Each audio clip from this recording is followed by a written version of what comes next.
Oh my goodness! What a Yeah, great start. this is how we start the show. We got totally thrown off, but it's okay because from Ybor City in 1714 West 7th Street in Ybor City, where it all began, it's time to jump into the rotation. Hit the music.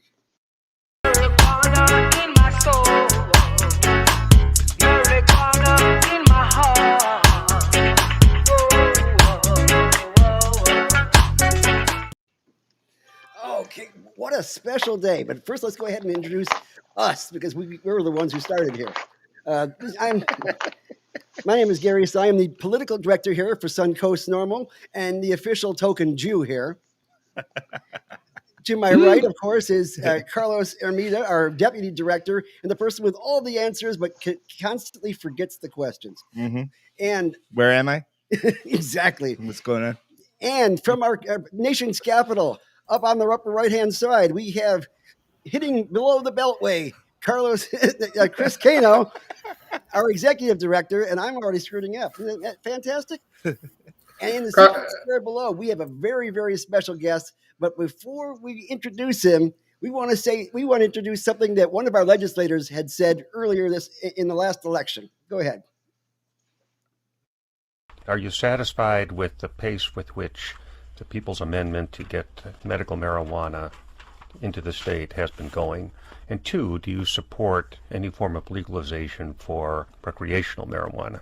Charlotte's Web Bill in 2014, I helped develop the expectations, the standards of you got to have a $5 million bond to be in the business. We don't want fly-by-night Cheech and Chongs coming in and trying to open up. This is what they think of us. And the biggest fear they have is that Cheech and Chong might come to Florida. Ladies and gentlemen, Tommy Chong is here in Florida. Let's watch all the politicians run. Tommy, wow, I own a head shop in Florida, and I like to think of myself as a Chong that came to Florida to open a head shop. So that's awesome. They didn't want no Cheech and Chong there. Too late.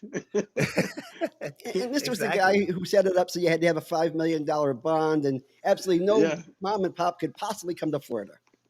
Yeah. $5,000 bond. And who gets that? Oh, they just put it up just in case you're going to do what? Exactly. Sell it to old people? God, I love that. We don't have the best program here. It's a medical program, but of course, as you have said, all cannabis use is medical. Yeah, that's what I said. Here's proof. Here is absolutely proof. The guy that was responsible for like putting it all together was saying, we don't want no Cheech and Chongs coming to Florida. And now we've got like one of the worst medical systems in the country, like one of the most expensive systems in the country. The worst cannabis, some of the worst cannabis in the country, to be honest with you. So they screwed it up, and they screwed it up because they didn't want no Chongs here. Or Cheeches. Yeah. Well, that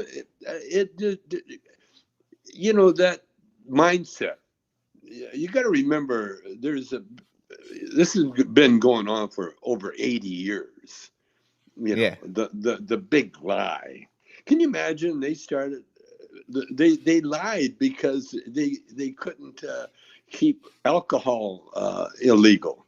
They had to stop prohibition on alcohol, and so they looked around and found marijuana. Only black people smoke it anyway. So okay, let's make that our illegal substance, that everybody needs, because that's how so many people make money off it being illegal, and then selling the licenses. I love that one. Where everybody's okay, we're going to make it legal, but now you have to spend thousands of dollars for some stupid rules that no one's going to follow, and it's crazy, but we're plowing along, and we're making inroads. We're getting there. Well, you were talking about how long this has been going on, and you've been really in it since the beginning, man. Like, I'm not gonna say that you're like one of the first people to try to like destigmatize cannabis or really try to like normalize cannabis, right? But you're definitely one of the first people that were popular in doing it, right? Yeah. So Well, what we did, we used comedy. yeah, See, comedy is the best weapon, period, for any change in society. If you get people laughing at their stupidness, their mistakes, they can change that easy. You know, it's a fear that we. That's what Cheech and I did with our Mojo people, the regular people that smoke pot are the Cheech and Chong characters that we played.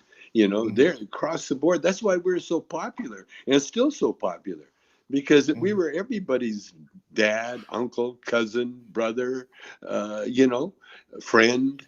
And I've been meeting people, in my journeys now, where the first, really, the first words that hip words that they came into their head was from our Cheech and Chong records.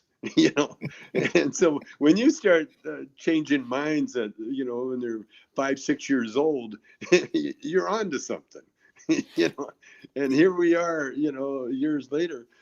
But all I wanted to do with the movies was to show how harmless pot is, and the people that smoked it and why they smoked it. It wasn't like they call it a gateway drug, but that gate goes both ways. You see, you can enter into the world of drugs, which a lot of people have, or you can leave the world of drugs with cannabis. And that's what's going on now, because cannabis is being proven to be the best fight against opioids and heroin and all the other heavy drugs, cocaine, all those heavy drugs.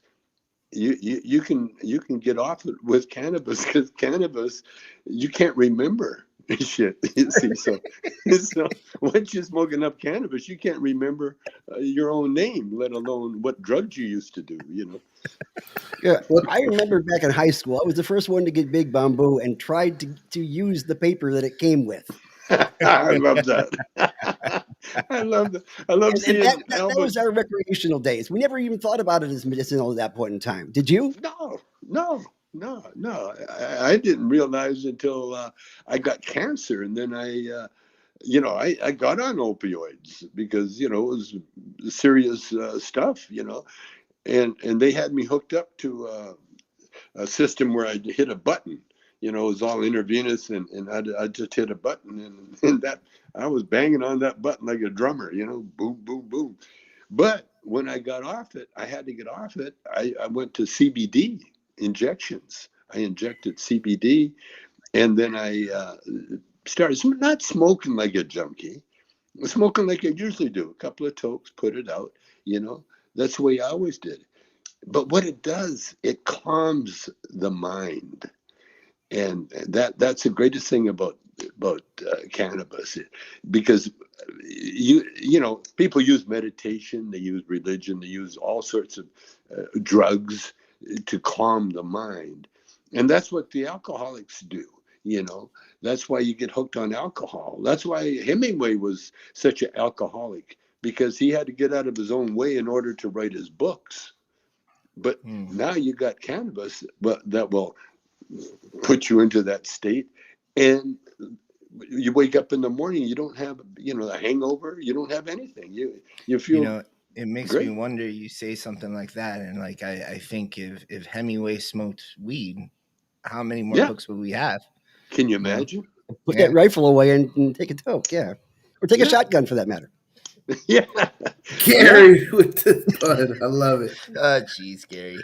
So, Tommy, Sorry, Hemingway Joker, Florida. It's the way it works. you talked about the movies and how you help normalize cannabis culture. I mean, my father and I watching your movies, that was one of the things that we bonded with as an adult. And I'll never forget, one of my greatest memories was also one Christmas sitting with my father, my grandmother, my cousins, and all of us sharing a toke and seeing 3-4 generations of our family together, and understanding that cannabis was something that brought us together. Those were some of the most best memories that I have. And now that he's no longer with us, I discovered the medicinal aspects when he got diagnosed with dementia. and he lost the ability to talk, the ability to get out of his bed, and to see him be able to talk again, to see him not in as much pain, that was just almost miraculous for me.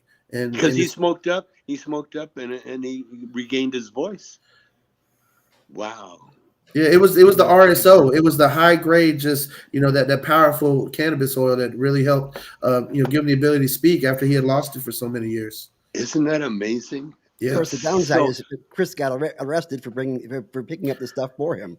That's what brought me into NORML and being a part of this movement. It was that I got arrested bringing his medicine home one day and was charged with a felony. Never committed a crime. Was top of my class. When I was in high school and went to the Air Force Academy. After high school and just it was a good college student. For the best as I could be. And when I realized it could affect me, that's when I realized we had to do something and start this NORML chapter because it affects so many other people. Well, that's always been the problem. When I was in prison, the prison was really run by the cannabis offenders because they're not only brilliant minds, but they're innocent minds. That's why they got caught, because they weren't doing anything criminal. They were just living their lives, and next thing you know, they're in jail for years and years because they fought the case, and some of them had firearms in their house at the time of their arrest, and so they ended up with like 20-30 year sentences, and a lot of them are still in there. But having done time, I don't feel. In fact, I know. See what happens when you get arrested and you're on the right path. That path doesn't change. In fact, the path becomes easier because now you don't have any influences, where you have to say make a living or live a normal life. Now you're like I was, you're secluded, and all you can do is work on your activism or your book or your trying to dig us out of this cultural ignorant mud hole that the society has put us in there for based on lies, and that's what I found out in the prisons the prison I was in. It was the cannabis people, even the drug counselor. Griff was his name. He was an ex-roadie, and so he would have meetings, anti-drug meetings. That was designed by the government, but his office became like the hangout for us. We weren't doing any drugs. We could have. I got offered pot almost every day I was there, but they were just trying to bust me, for violating their drug rules. And so what I did, I just quit smoking pot for my entire incarceration and my entire when I was on probation. Wow. I just wouldn't give anybody the satisfaction of me testing dirty, because one of the great things about cannabis is that it's not addicting. And I quit for 3 years. I had no problem, other than I got cancer, because all the time I was smoking, I was protected, basically, But as soon as I got off the weed and I got into the prison diet in the prison area where I was, the prison that I was in was called Taft. It was built over a toxic waste dump. That's where they first discovered oil. And when they discovered oil, they had no way of putting it in, capping it or put it in pipes. So what they would do, they would dig a big lake and just have the oil fill up a lake, which it did. And then that land became toxic. And so they built a prison there. And so practically everybody, including my friend Griff, who was the drug counselor, they've all died because of cancer. And that's what's going on in the prison. And you talk about pandemic. We had a pandemic there called Valley Fever. And whenever this is how they combated the Valley Fever epidemic. When the wind blew a little hard, they made everybody come indoors, period. That was it. Just get out of the wind, because the wasting disease that it caused, there was no cure for it, and there were so many people that died in prison. I witnessed one guy, because once you start dying, they just leave you in your bunk. They don't bother with you. There's no medical attention, nothing, and when you die, you just get buried in an unmarked grave. Just they don't care about you. They don't once in a while, if you're famous, they will notify the next of kin, but if I'm you're just an ordinary guy, you're done. I'm sorry. You're definitely like shocking me right now. I just want to clarify. Like you saw this when you were in prison. Yeah, yeah. Crazy. You would And think most of that most of the somebody like you. guards, most of the counselors, Miss Strickland, Oh, beautiful young lady, died of brain cancer. They're Jesus. they're all gone. In fact, I think TAF is closed down now. I haven't checked, but I heard that it was closed. You. It was actually a nice camp, because it was originally built for women's prison. So Mhm. we had doors on the showers, and we had our own water tank. We could take unlimited showers. You could be in there 40 minutes if you wanted to be, and which I've done a few times. Uh, and it was a camp run by the inmates, because the government, the people that work for the government, they're you know just not qualified to take care of people. So the prisoners, we took care of ourselves, basically. And what they did, it was an honor system. They had a little chalk line around the perimeter, and if you wanted to escape, you could escape. And people did.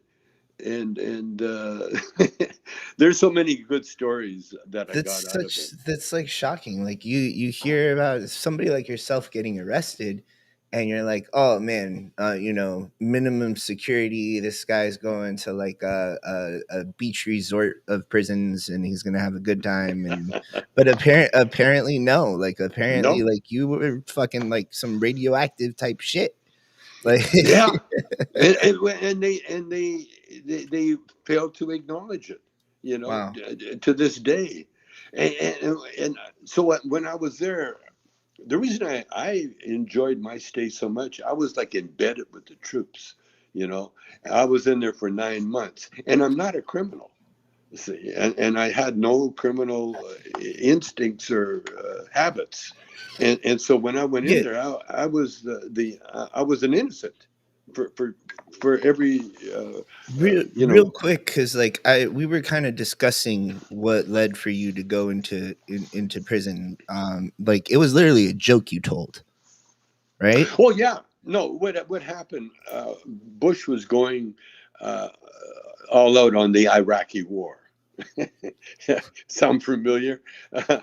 He needed a war, and so it was the Iraqi war. And so he came up with that bogus claim of weapons of mass destruction.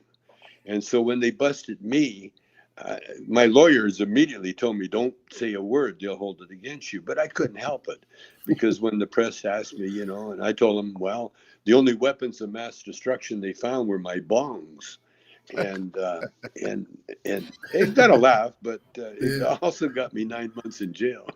Oh, by the way, the reason I went to jail, I figured this out just recently. Chong, my last name, Chong. It's not an American name. It's a Chinese name. And so this is the way Washington, the people up there, this is the way they deal.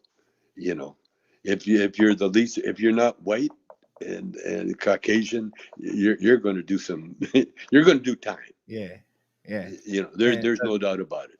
And that goes back to the Chinese Exclusion Act of 1884 when they That's first right. started messing with the Chinese that were building our damn railroads.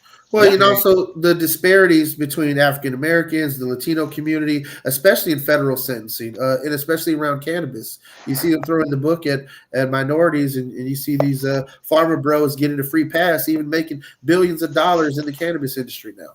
Yeah. yeah, that's Yeah. not to mention. I saw an article that came out like a couple of months ago saying that the Capitol rioters spent more time in prison than you did. Yeah, or that you spent more time than the Capitol I rioters. did. Than the rioters. Yeah. Yeah. Well, you see there. Well, look at that Aubrey case. You know, where the prosecutor wasn't going to charge him. Period. They let him go. They let him walk with all the evidence of, you know, them shooting him on TV. I mean, it was so blatant. But that's the way that the mindset works with those people. You know, when I was in there, the warden was so nice to me. I mean, he was a warden of the big. There were two prisons. There was like the maximum security, which, by the way, the language spoken in the national lockup was Spanish. English was not used. It was all Spanish because the prison is full of the border hoppers. You know, the illegals. Full.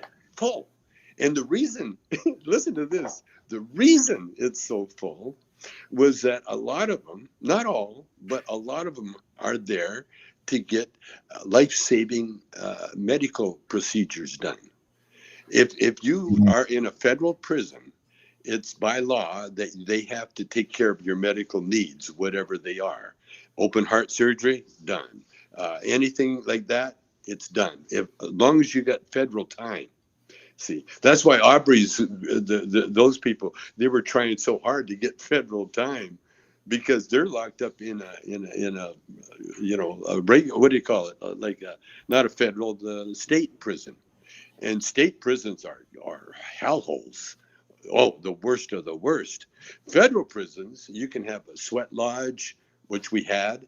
You have all these rights, and especially the operation. Listen to this: a Mexican never committed a crime in his life. He had to commit a crime in order to get his open heart surgery. It was a life or death situation with him, and so I'm not sure what the crime he committed, but it was bad enough to put him in lockup in a federal prison. And so he got his open heart surgery, and he's doing very well. Wow. That's why you see a lot of those, you know, those car chases where you see guys driving their car and cops chasing them. You know, the prisoners call it like that's their vacation. They're going on vacation, and so they'll commit a crime like that in order so you will get prison time.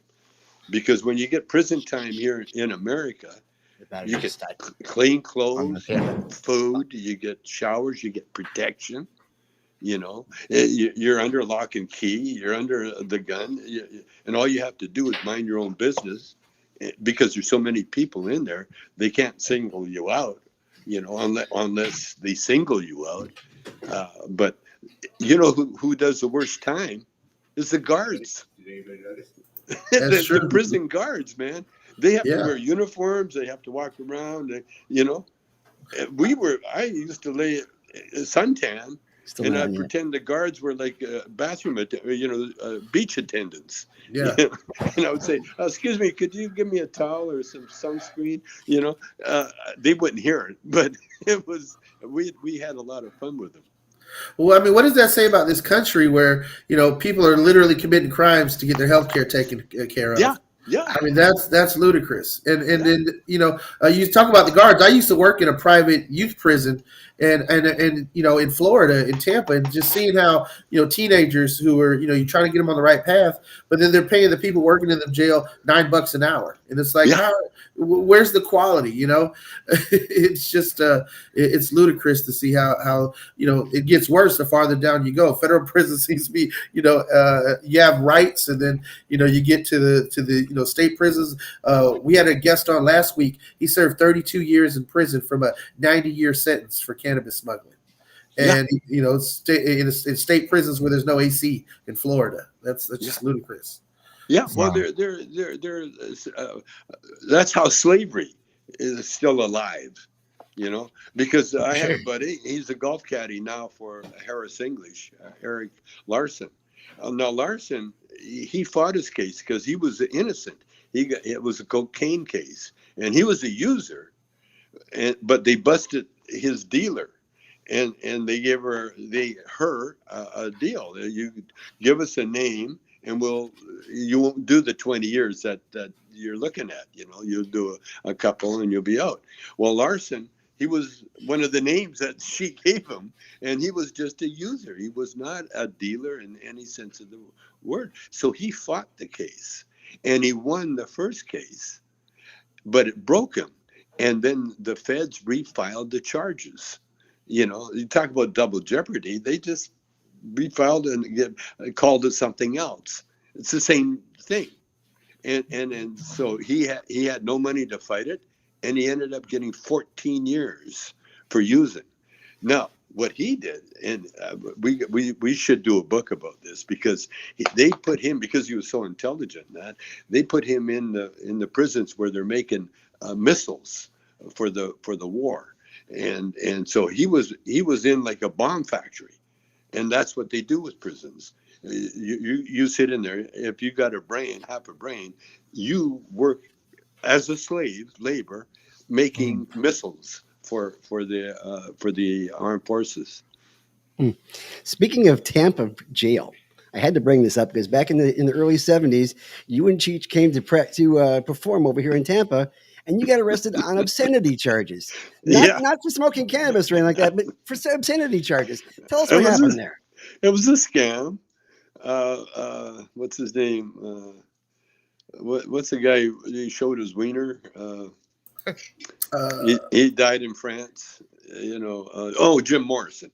Yeah. The Doors, remember Jim Morrison? Yeah, he used to piss on his guitar, right? That's the guy. I love that's how you describe him, like this guy that did this great music. You're like, yeah, he showed his wiener. Yeah. Well, he got arrested, and so what they did at the hall, we played the same hall. They put a $5,000 performance bond. Now, if you get arrested by the cops or if you cause any trouble whatsoever, you forfeit that $5,000 bond. And so Cheech and I did our act, no problem. We never insulted or hurt anybody. But we did a bit called The Dogs, where Cheech and I crawl around on all four, our hands and knees and sniff each other's butts. Well, that was okay, too. But what happened, they had the cops lining this in front of the stage, like we were going to be attacked or something. They're looking for, violence or something. And so Cheech went over to one of the cops. He had his back to Cheech, and Cheech picked up the cop's hat with his teeth, like a dog would. and then he peed on the cop. Well, the cop, he did not like being part of the act. and so they decided to arrest us when we got off stage, and they were telling everybody, and they let us finish the show, but they said they're arresting Cheech and Chong, and so the cops were fighting over who was going to take him down, who was the biggest fan, come on, I got all their records, man, let me drive them down. And so they took us down, and we got booked into the Tampa prison or jail. And because we just finished doing a show, we're still in that show business mode, and so we're like clowning around, we're doing jokes, having our mugshots taken and pose, at the booking place where they booked us and took our valuables. But Cheech, whose dad is a cop, with me, I grew up with gang. I got a white supremacy tattoo from before the Hells Angels. It was a biker, and so I was been in jail when I was 15 years old for overnight, that kind of thing, So I was, I knew about jail. Cheech didn't. Cheech was he was a riot because he was nervous, scared. He didn't, he followed my lead, so I'm making jokes, he's making jokes. But when we got to prison, he got very quiet. At first he was joking. At first he was, because he put us in the drunk tank, with all the other people, And this one Mexican said to Cheech, in Spanish, so what are you in here for? And Cheech didn't want to say, obscenity. So he said, drugs. and the Chicano goes, oh, tell him a black guy sold it to you. was our alibi. And so Cheech, he was still in his comic mood, and he's talking to this jailer walked by, and Cheech goes, "Oh, jailer, could we have some pink toilet tissue, please?" Acting very gay. And the guy didn't look at Cheech, the cop, And then about 5 minutes later, the same guy comes back and he says to Cheech, "You come with me." I can just see, I picture in my head him just losing it. Change, right away. My dad's a cop. Yeah, LAPD. And the thing is, we rode the elevator coming down, and you could see dents in the elevator where people's heads were smashed against the walls of the elevator. And Cheech had to take that same elevator up. And what they wanted to separate us. That was their plan. They weren't going to hurt Cheech at all. The guys, the jailers, he heard more than that. But Cheech had no idea. And I laughed. Oh my God, I laughed hard because you're in a drunk tank. It's an experience. There was one guy. I think, Cheech had to go to the bathroom too. That's true. And there's no toilet paper. And there was one roll of toilet paper, and there was a drunk using it as a pillow.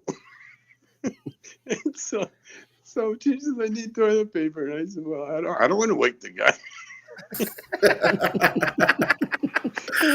And so finally I did. I pulled him to really very carefully he was passed out. He couldn't feel anything anyway.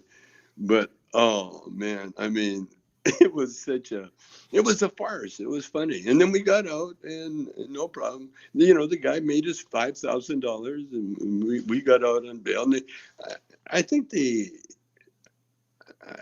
fined us $100 or something. We never went to court anyway, because there was nothing to go to court over. It was just a scam, a Florida scam, by the way. Well, if ever you decide to come on down to Tampa again or Ybor City, we will get you a guaranteed apology from the mayor and from the sheriff of Hillsborough County. And my word is somebody else's bond, but I can probably get it done. Oh, okay. Well, I would just go for them legalizing it across the board and just having us give us our medical and get out of the way, That is a fair apology. You hear that, Chief Castor? You hear that, Attorney General, District Attorney Warren? That sounds like a plan to me. Yeah, I hear they're watching. That's a possibility. How did you get from Bobby Allen and the Vancouvers to Cheech and Chong? That is curious to me. Well, it's Bobby Taylor. Bobby Taylor. Bobby Taylor. Very white name. Bobby Taylor. He died in China, actually. He was up there with Wilson Pickett and Sam Cooke as a vocalist. He was one of the most incredible vocalists that America has ever seen.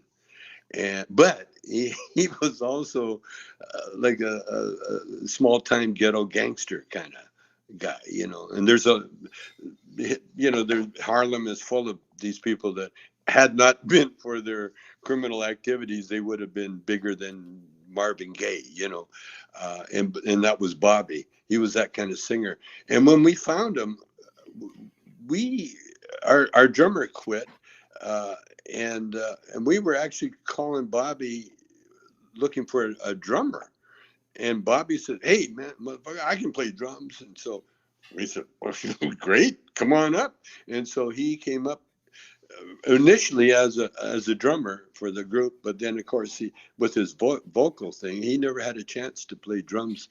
A few times, but for the most part, when you get a singer like that, stop the presses. Everybody came to see him, and our club just incredible.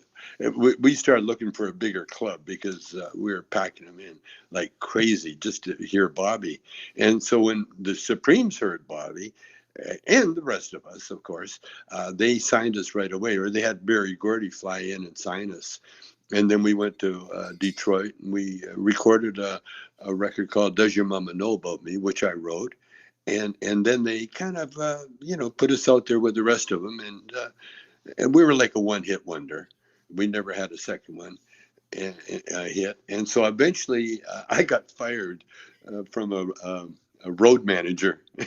We were backing up one of Barry Gordy's girlfriends, and I had to go get a green card. And the guy had no idea what a green card was, so I had to miss a gig. And by missing the gig, I got the green card, but I had to miss the gig. And because I missed the gig, I got fired. And then Barry Gordy called me up a couple of days after that and said, "Oh, you're not fired. Been a mistake, blah, blah, blah." And I told Barry, I said, "You know what? I think I'm going to stay fired." I told him I want to become a Barry Gordy. I don't want to work for one. And it was the right thing to say, because Barry goes, "Okay, I'm with you, dude." And he gave me a nice severance pay. And he actually helped me become, the Cheech and Chong. So that's what happened there. Yeah, I'm from Detroit, so I can concur exactly about all that kind of stuff. I grew up hanging out in Greektown and all that bit, and Oh, yeah. I understand you're doing quite a bit now for the city of Detroit and for Michigan. Oh, yeah. We got our product in there, and yeah, it was funny. We were in Detroit when they passed the medical, and the word never got to the airport. So we're flying out of Detroit, and of course, my son is my manager. My son. Everybody gave, he gave me weed, and they gave me a big sealer jar full of weed. My son kind of took it. "Yeah, okay, I'll take that." Puts it in his bag. Then when we get to the airport, it's going through the X-ray machine, and of course the TSA guy stop, looks at it. "What's this?" And my son goes, "Oh, that's my dad's weed." And he's got cancer, and he's 80 years old. And the guy says, okay, well, we have to ask the police. And they called the cop down from his office in the airport, and it was legal for medical, and so the cop just said, fax him my legal paper saying, that my doctor's permission. And so we went to LA, got doctor's permission, texted to him right away. But that was, I love my son. When he, at first it was his, but when he was going to go to jail over it, it's mine. Yeah, Detroit's definitely changed. But last time I was in Greektown, it was pretty dank over there.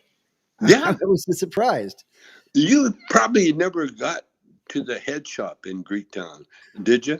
During the 60s, they had the Greektown was all hippie. It was hippie land, and that's where you go, get the anything hippie, including weed.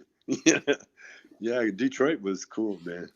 Well, my favorite head shop was actually in Hazel Park. We called it Hazel Tucky at the time, but it's the same thing. How about Belle Isle? Belle Isle, is that what it's called? Yeah. Did you ever hang out there? Absolutely, because there wasn't very many police around there. No, it was a great place. We should sit by that giant fountain and just enjoy the fresh air. Yeah, we had it around there. No, Detroit, man, and we're looking at this place. I got offered a house when I was there, and I'm Canadian, and you offer any Canadian a house, he'll say, yeah, you don't give a shit where it is, I'll take it. But it was a Detroit house, and the thing was they needed someone to upkeep it and pay taxes and the water and electricity and all that shit, because Detroit at that time, well, it was during the riot, Detroit was still smoldering when we got there. And it was like a war zone. It looked like Putin had just attacked it, but it was crazy. But here we are. We made it. So Tommy, we've talked a lot about a lot of old school stuff recently, and you talked about getting cancer.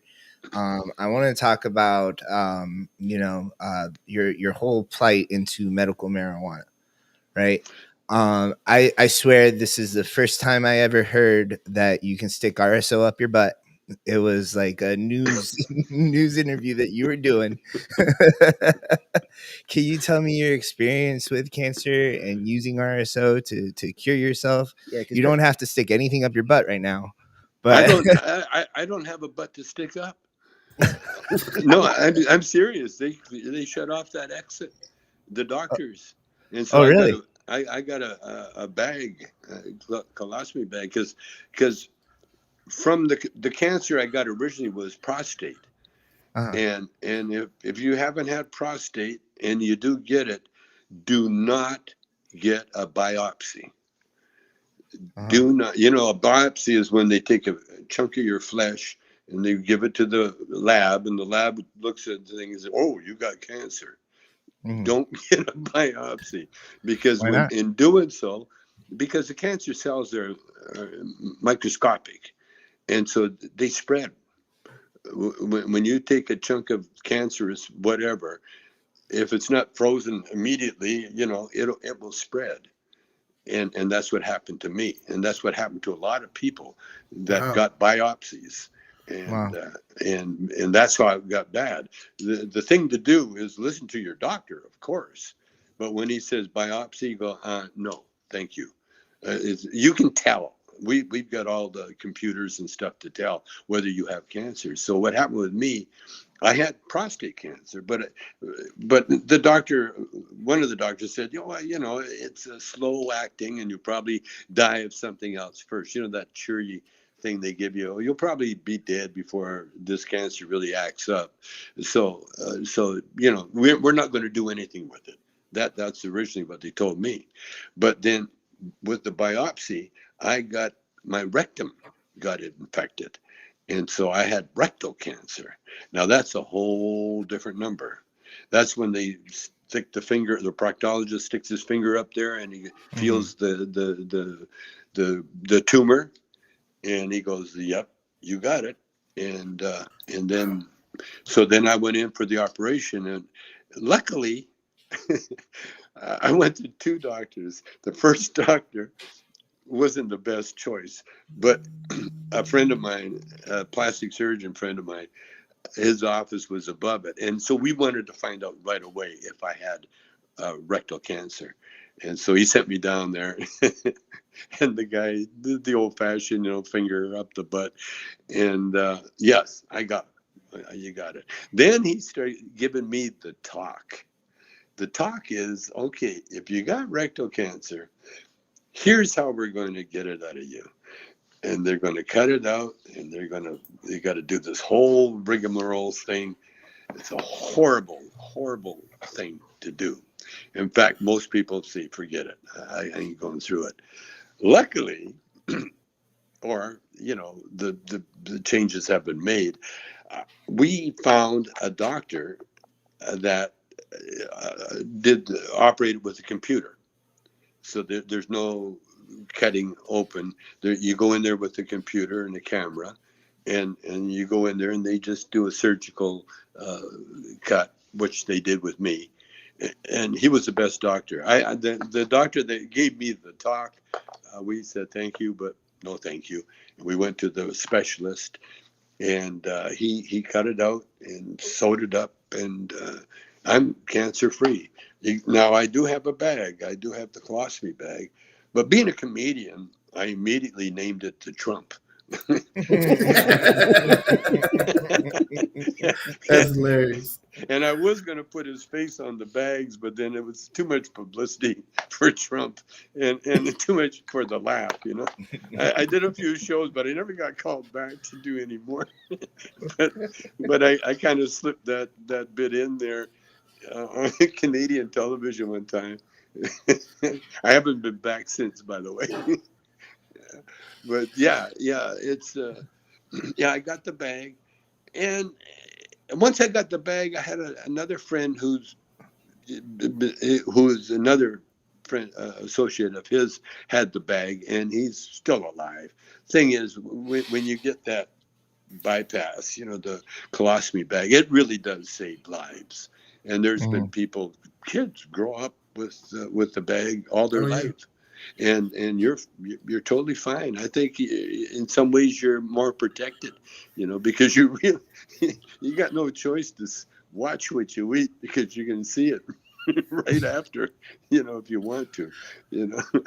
Yeah, It's I saw you there. on that one video with 2 Chainz, and you were nibbling at those wings. I don't know if they were just because they were too potent or too much fat. No, they were too spicy. I love wings, man, but I got to watch my diet. We all do. We all do. We got to watch the red meat diet. We got to, and as you get older, you just got to keep moving. You're not necessarily lifting heavy weights, but you gotta use your body. We're like old cars. You got to take them up for a run once in a while. Other than that, the tires will act up. Everything will act up, and our body's the same thing. Just because we're older, and don't feel like doing things, that's one thing. But you got to walk.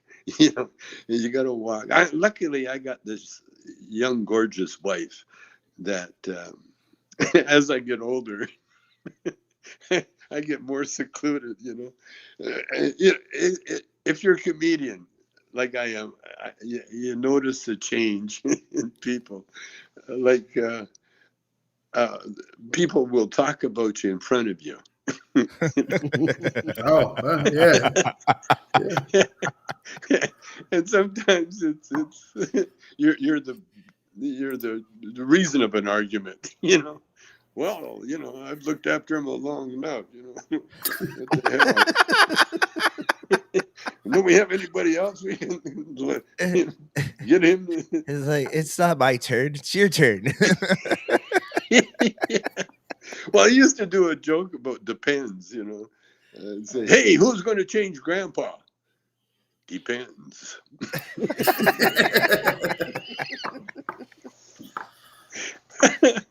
So Tommy, let me ask you real quick. How long, do you know, how long you've been on the Normal National Advisory Board? Oh shit, no, I have no idea, man. It's got to be back in the 70s, something like that. Easy. With, well, when they started, actually, yeah. back when they started, because I was like, I think I hold the record for the guy on High Times magazine. I've been in High Times magazine more than any living human on Earth, and I've always been connected to it. Like they said, we don't want no Cheech and Chong thing. I love We had being Malcolm described McKinnon on like a couple weeks ago, and he told us about the story behind that picture you took through your I guess it was through a fence. the gate. Yeah. Oh yeah, that was his yeah, that was Malcolm. I I didn't want to talk about jail because I was still going to trial, or there was still some hope that I might not go. But Malcolm kind of knew, and he says, well, can this look like jail bars, so I said okay, so I did it. I did a kind of a half-assed thing, but the truth, defense. Like I never got upset or nothing. I'm a big guy. I understood what the other side, the cops and that are doing. They're protecting their black market. Because there's a lot of DEA guys, that are out of no more second homes and no more yachts and no more boats and all that stuff that cash will buy you if you're a crooked agent, and if you're not, then you're stupid, because here you go, you bust some illegals and you got a duffel bag full of $100 bills. What are you going to do? We better turn this in. You turn it in and they're going to steal it. Who's ever looking after it? It's cash, and so there's a lot of that was the downside of the drug laws, because it turned a lot of decent people into thieves, and that's not good, because life is a test, people. It's a test, and when you get a chance to go that way, if you're smart, you'll walk away, because it's a dead end. Being a criminal, it's not a good future, because you lose everything. And so I've had empathy for a lot of the boots on the ground, those guys, the DEA guys and that. Especially if you see shows like Ozark, where they show that normally straight family getting sucked into the billion-dollar drug business. Well, once we legalize it, that's gone. That's gone. And once we legalize it and we do away with these draconian kind of tax laws and all that packaging bullshit, that is just putting unnecessary burdens on farmers. Because a guy growing pot, he's a farmer. Yeah. Let me ask you, as like we're seriously, like, we're talking to like the OG right now. So like, as like the OG of cannabis, we'll call you that for this question, right? Are you happy with where the movement's gone? Like, you've been there like from the beginning, Oh, like totally. is No, I'm very happy. I'm very, okay. very, very happy. Yeah, you have to make allowances, but come on. CNN, we owe everything to CNN and Dr. Sandra Gupta, because he was the one that showed the little baby being cured with epilepsy. You can't argue that shit. I don't care That who changed you are, a lot. It just say no to a baby that has epilepsy and now that can hug his mother for the first time. You're gonna put a law against that because the kid might end up a heroin addict. Come on. It's just bullshit, and I'm really happy that we're going down that route. But you know what? This is what I come up with. It's art, fine art, the paintings, the sculptures. When you look at history, the only thing that stands behind that we leave is our art monuments, the buildings, the churches, forget about what they were worshiping. Look at the architecture, look at the art, look at the strides they made with building, and it was all because of the cannabis. Cannabis opened the minds for people to do that, and that's why in India they still have those sects, that all they do is smoke pot and see God, their God, and we have to look as a people. We have to look into the past and see how they survived, because we've been surviving pandemics since the beginning of time. And we will have pandemics just like we have war. You see, what we're going through, they're lessons that we have to on Earth. This is why we have a physical universe, is so we can learn.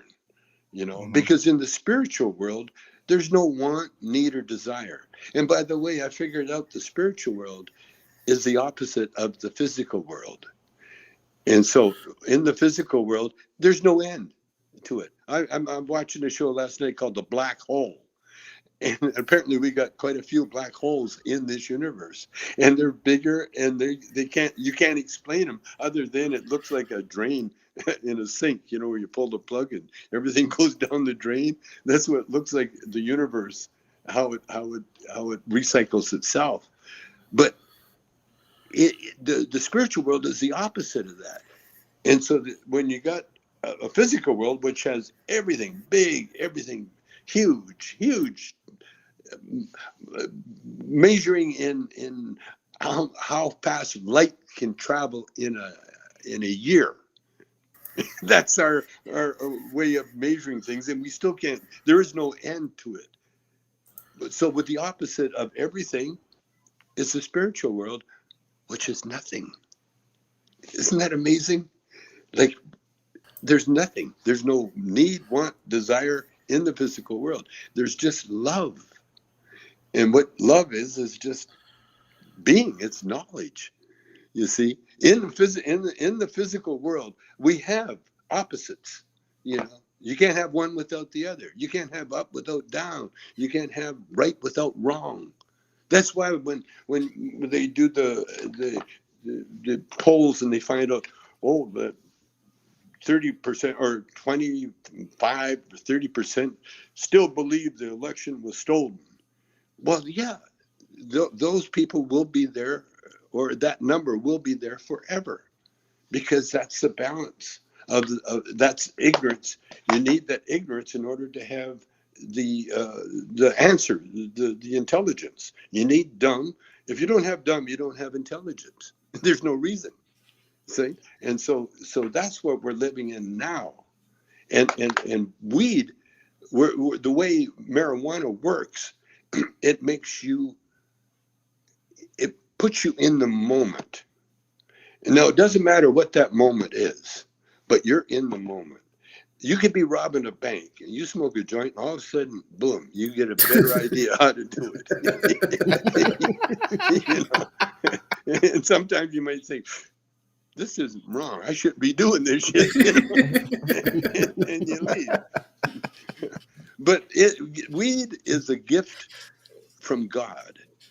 And God, if you look at the prayer, the first thing, our Father, everybody's Father, who art in heaven. It's not our Father who's on earth watching every move. No, our Father who art in heaven. The next line, hallowed be thy name. So it's the name has power, and so much power that if you honestly keep God on your mind at all times, he will perfect that which concerns you. Now think about that. Whatever you're doing, if your mind is on God, he will perfect that what you're doing. Now the reason there are crimes and mistakes is that that's how you learn. I don't think anybody learns from success. You don't learn anything. All you learn is that you did it. And they call it lucky. Oh, yeah, well, he's lucky, you know. Elon Musk, well, he was lucky. He discovered the electric car. Or Marconi, he was lucky he discovered the light bulb or whatever. It's not luck. It's divine. It's divine. And we're meant to do that.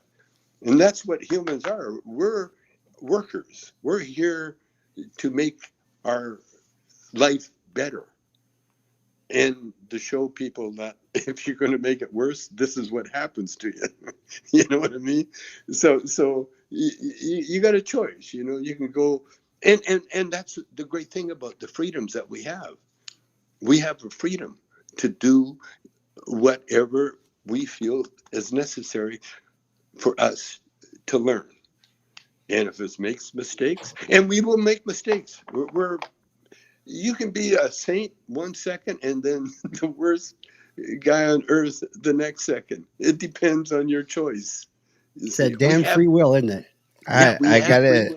I gotta tell you, Tommy, you pointed out that without any dumb, there's no smart, and I just want to point out that's why these guys keep me around, and that's why Suncoast NORML is such a smart organization, is because I'm so dumb. Just to let you know, you cracked the secret. Yeah, but there's always hope. There's always hope, you know. Like teaching someone to swim, you know. They're going to swim, or they're going to die, you know. And the human body will figure it out, you know. Oh, okay, if I do this, you know, I'll keep my head above the water, you know. And basically that's what life is all about. We have to learn to do this shit ourselves, and that's what we're doing. I just want to point out a member of our organization of Suncoast NORML, Jamie Howe, has commented on the program, and she's wanted to point out that CBD oil has cut her husband's blood sugar in half. And she's a very important member of our organization. You got to understand, Jamie's been supporting us for a long time, and she's a very sick woman as well.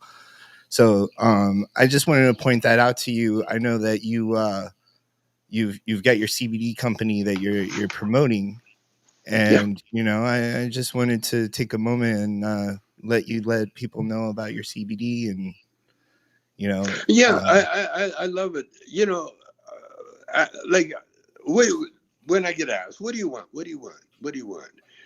What are you striving for? What do you want? What would you like to see? And I'm being very honest with them. I really want to become the richest man in on earth. I really do. I have a shot. And why not? Why not me? I think And once I you're a become, better choice than some of these guys that are currently up there. So obviously, I mean, they spend all that money to go to, they spend all that money to go into space. All they got to do is smoke a joint. Come on. Tommy's planting trees instead of building spaceships. I like that. Yeah. Yes.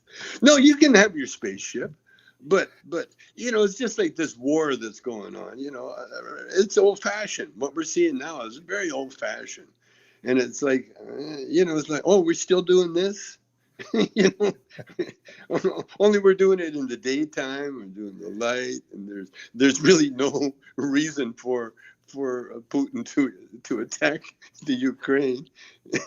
And someone needs to tell Putin, that long table bit, no, don't use that one. Makes you look too crazy. You also can't pass a good rotation around with a big table like that. No, that's what I'm saying. You have to have a doobie toss. It's like he's in prison and he's Hannibal Lecter and no one wants to sit near the guy. Let me ask you, if you were the richest guy on earth, what would you do with all that money? Make sure that the people got it. You got to give see, it's like playing Monopoly. You can't play Monopoly, the game, unless everybody has money. Now, once they get money, now it's fun taking it off them, because they're stupid and you're smart, But then once you take it all, then give it all back. Give it back to them. Keep the game going. It's all about. You see, right now, America is falling down in so many ways. They're hoarding money. In fact, now we got a currency. We got the Bitcoin. We got where you don't even need to take it out. You just look at it every once in a while. Look at, that's $500 million there. Ooh, but it's not being used. You see, and used money to a lot of people is clothing, housing, it's living, it's food. It's education. Education. This is what we got to do. We got to get everybody smart. If everybody gets smart in there, we won't eliminate wars totally, but there'll be long periods of peace, where we can evolve. See, the reason we have wars and the reason we're human is for just that, so we can discover stuff for ourselves and we can build, because a lot of inventions were done during wartime out of necessity. And it's just like this pandemic. All of a sudden now, oh shit, they got a thing that will cure HIV. And they got something, and they're pretty soon, they got a guy walking with a spinal cord injury. We can, like, for a while there, people were so afraid of AI, artificial intelligence. Oh, we don't want AI. We don't want people knowing what that's all bullshit. Yes, you want AI. You want AI to tell you what to do. And that's what it's been doing. Look at us. We're talking on a phone. A few years ago, that would never happen. We could never meet the way we're meeting, where we're talking now. This is true. Just a few, but it's all done, and that's why we have reasons to. It's like getting dressed up. You don't get dressed up unless you got somewhere to go. And if you got nowhere to go, then why bother? You know, look at us sitting around. You know, I got sweatpants on. I don't give a shit. I got the same T-shirt on I wore yesterday. You know, and there's no reason to change. You know, but it gives me more time to do what I'm doing now. You know, to explore the mind and to explore how we can better ourselves, because that's the key.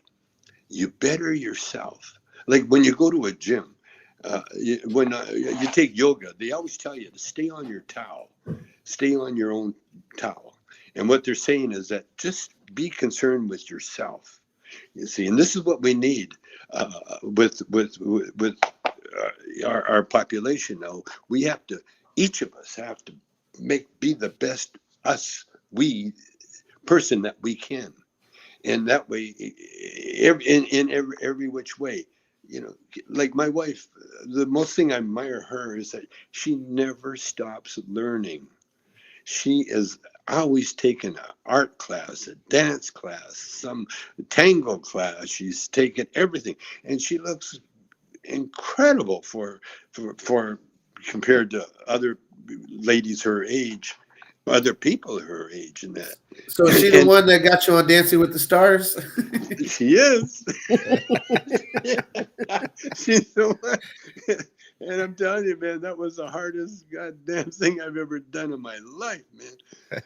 And mainstream was all I'm not heck. used to moving like that all the time. Well, Tommy, we were talking earlier before you came on about like how cannabis culture started out as a counterculture, and now you're mainstream. I mean, you're in Disney movies. You know, you're doing cartoon voices. You're on Dancing with the Stars. I mean, did you think? You know, if you go, just you know, thinking of 30-year-old Tommy and you now, like just thinking, you know, did you ever think that'd be possible?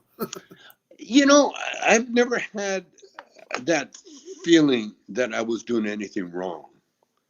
You know, when I started smoking weed, I found out that it was good for me. It was really good for me. Now, is illegal? Well, don't forget, I grew up half Chinese, and I just found out that I not too long ago that I got 8% native in me, and so you know, with the name Chong and I'm what you call the other.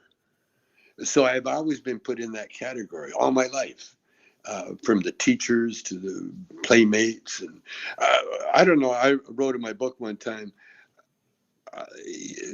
being you know, having people being prejudiced against you, you don't really notice it that much when you're older, but you really notice it when you're a kid, you know, and you get nailed for being you know, having some kind of deformity or something like that. You know, you get put in that special.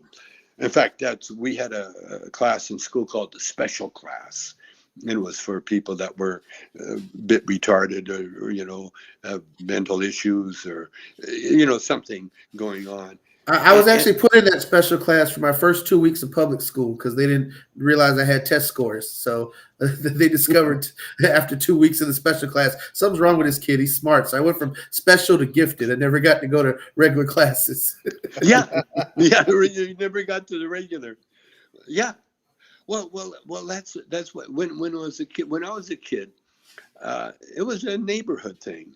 And we lived in a neighborhood. It was a wartime housing, you know, and we, if we wanted to, we could share the backyard. Would be everybody's lawn would make a park, you know. Except when we moved in, when my dad, who was in the Second World War, got his house. It wasn't one of the first, but one of the last. As soon as we moved in, the neighbors put up fences. You know, just to keep those brown kids out of their yard. And then they had a party for this girl, young girl, and they explicitly uninvited me. They told me that you're not invited to this party because, you know, the father doesn't want you around his daughter, that kind of thing, you know. And I was 11 years old, and I sat up in my room. I could see the bonfire and the party going on, and I sat there, and I didn't feel sad, as much as I felt, because I was never invited in that crowd to begin with, but what I did, I contemplated the fact that these people, that's how small-minded they are. They don't realize the gifts that I could have shared with them, that I had, and now that I am, world renowned, famous in that, the same people would never admit that happened. In fact, it would be the other way. It would be, oh yeah, he went to school with my daughter, but because I'm famous, I get a pass or something. But I know the feeling. And then I was in Army cadets in Canada, Calgary.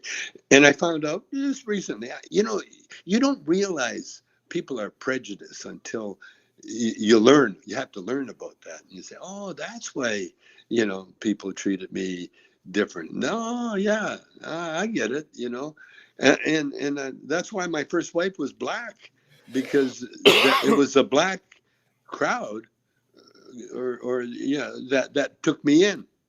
They open arms, because I could dance. That's where I learned how to dance, and the music. I learned the music, The only thing I never did do when I was with the black people was talk, because they were so quick.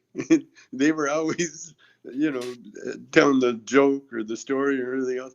I never said a word. I just listened, and when I became a comedian, that really shocked the Motown crowd. Tommy talking? Is that Tommy? So now you let us know that not everybody in Canada is polite. That absolutely shocks me. And I grew up hanging out on Yonge Street too, and they were always polite to me, at least. But I guess I fit into the crowd at that point in time. Yeah. Well, Tommy, I identify with your story, man. I mean, growing up half Cuban, I was always, but I didn't speak Spanish. So I was always, too Cuban for the white kids and didn't speak Spanish. So I couldn't hang out with the Spanish kids. So a lot of my friends ended up being black as well, because they was, as far as being oppressed, that's one group of people who when they see that, hey, come on in. We know what it feels like. Yeah. I mean, to the point where life and death. I remember when I was in the band, it was all black band except for me, and we stopped at we never had hotels back in the day. We slept in the car, we kept driving to the gig, and then we'd maybe nap at the gig. But we stopped at this one service station, and the guy was in an argument with his long-haired hippie, and I don't know, it did something that he said, or it cracked me up, and I started laughing. And then the service station guy looked at me and said, what are you laughing at, motherfucker? And being Canadian, I right away I took a step back from the guy so he couldn't hit me by surprise, and I was ready to lay into him if I had to. But Freddie, the drummer, black drummer, he grabbed my arm and he just took me outside. And as he took me outside, he whispered in my ear, he says, he's got a gun. I said, okay. And so we got gas at the next station. We never got it there. But, it's just a way of life. There's nothing else you could describe it, In Canada, you could see Canadians. It was you settled things. You had fist fights.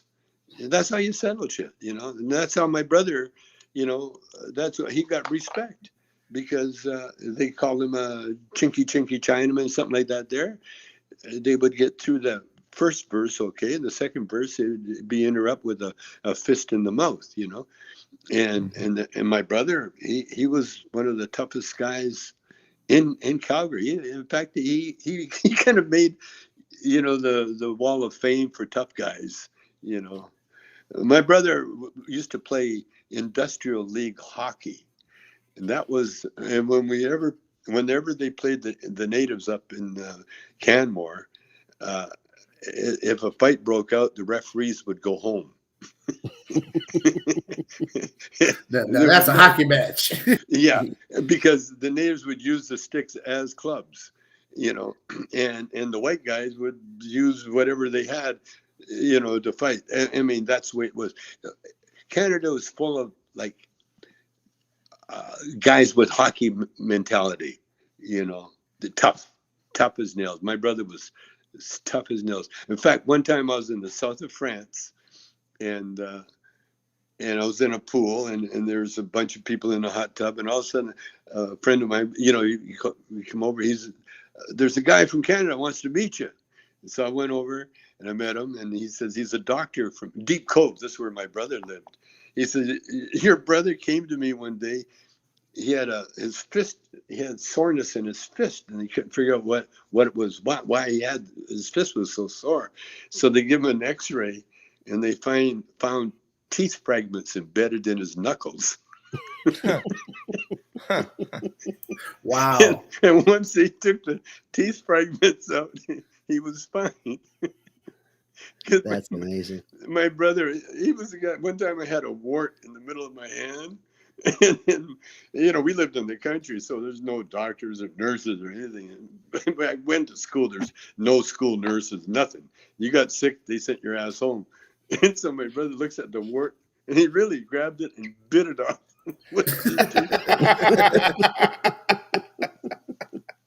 I got scars all over my body. I got a scar here on my finger. I was lucky. He says, you put your finger there, I'll chop it off. It went down this way instead of this way. It went the lengthways. I was lucky. And it was a Ukrainian woman that fixed it, because there's no doctors there. We're in Saskatchewan. And she put a sort of a makeshift native thing, with the right herbs and stuff and everything else, and there's hardly any scar. It was perfect. And I got a scar here where we're when we see a movie with sword fighting, we come home and make swords out of sticks, and I got a stab wound here where Man, my brother stabbed Tommy, me. I need you to at least humor me, at least give me an empty promise that if you're ever in the Tampa Bay area, right, we just need to get high together. Oh, no problem. Yo, that'd be so cool, because I have to admit, I took an edible before the show started, and it's kicked in. Oh, and getting high and talking to you is everything I thought it would be. that's a compliment, I guess. Well, Tommy, you were actually one of the few people on my bucket list. I was like, okay, there's like 5 people I want to smoke with in my life, and it's like Afro Man, Snoop Dogg, Willie Nelson, a president, and Tommy Chong. So yeah, I love that. I'm going to spark this one up, and I'm going to check this off my bucket list. And I understand that John Lennon would not smoke with you at one point in time. That's a shame. That's something he really lost out on. But I would take you up on that. John Lennon. Oh, yeah. John said no. He's got immigration problems. Yeah, but it was so neat meeting him at that. What happened that time with him? It was very cool. George was the best. So George, he was a guitar player and what a cool guy. Oh my God. And all the Beatles, they were humble because of the music. Music will make you humble, and if you're really good, then you get more humble because you want to come on like a jerk, but all the Beatles, man, they were so cool. Paul's the only guy I haven't smoked with, and the word's out, and Paul knows it, and Paul says, hey, I'm ready whenever you are. Whenever we get together, we're going to toke it up. Absolutely. Tommy, you've got to come back on our show. We have so much more we want to ask you. Okay.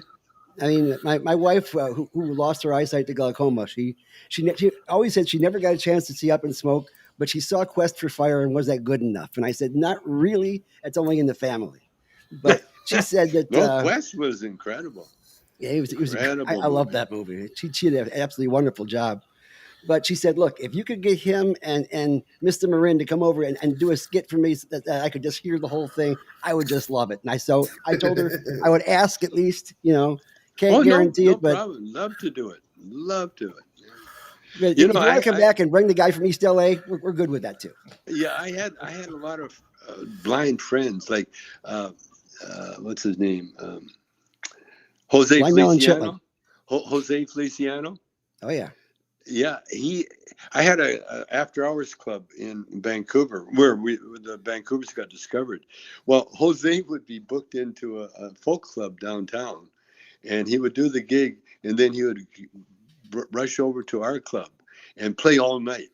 He'd sit there and play all night, and so I got to know Jose really well, really well. You had an Yeah. act where you played a blind guy. Oh Blind Melon yeah, Chitlin. yeah. I got that bit from my brother-in-law, the one that quit our band when Bobby Taylor took over. Floyd Sneed. In fact, he's in L.A. now.